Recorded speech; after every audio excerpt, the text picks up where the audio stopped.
গঙ্গাস্নানের ঠিক পরের দিন বনবিবি মা একটি মন্দির আছে, যে মন্দির ঘিরে পুজো হয় খুব বড় ধুমধাম করে। তো আমি অনেক শুনেছিলাম, তো এবছর আমি ভেবেছিলাম যাবই। তো যথারীতি আমি গিয়েছিলাম, গিয়ে দেখতে পাচ্ছি ওখানে প্রচুর মানুষ লাইন দিয়ে মায়ের ভোগ খাচ্ছে। তার সাথে দেখতে পাচ্ছি এদিকে প্রচুর দোকানপাট বসেছে, অনেক লোকজন, সকাল থেকেই বিশাল ভিড়।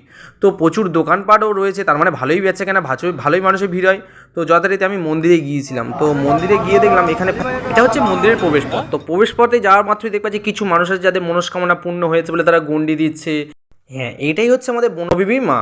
ঠিক আছে, তো এই বনবিবি মাকে দেখার জন্য প্রচুর মানুষ আসে, যাদের মানসিক পূর্ণ হয়েছে, মানে যারা মানত করে, যাদের মানত পূর্ণ হয়েছে, সেই মানত পূর্ণ হওয়ার পরে তারা আসে এখানে পুজো দিতে, ঠাকুর মাথায় করে নিয়ে মন্দিরটাকে পরিক্রমা করে এবং তারা হরিণ উট দেয়, বাতাসা হরিণ উট দেয়। তাই সেই হরিণ উট ঘোরানোর জন্য প্রচুর মানুষের ভিড় দেখতে পাচ্ছ এখানে। তো দেখুন, যারা যারা এই মন্দিরে গিয়েছো তারা অবশ্যই কমেন্ট করে জানাবেন। আর আমি চাই বনবিবি মা সবার ভালো করুক, তাই আপনাদের ভালোর জন্য আপনারা পারলে ভিডিওটি লাইক আর শেয়ার অবশ্যই করবেন, যাতে বনবিবি মা সবারই ভালো রাখে। মাথায় লাগছে, সরিয়ে নাও, বাচ্চাটার মাথায় লাগছে, সরিয়ে নাও। শুধু বাচ্চা করাচ্ছে লোক, শুধু বাচ্চা করাচ্ছে শুধু।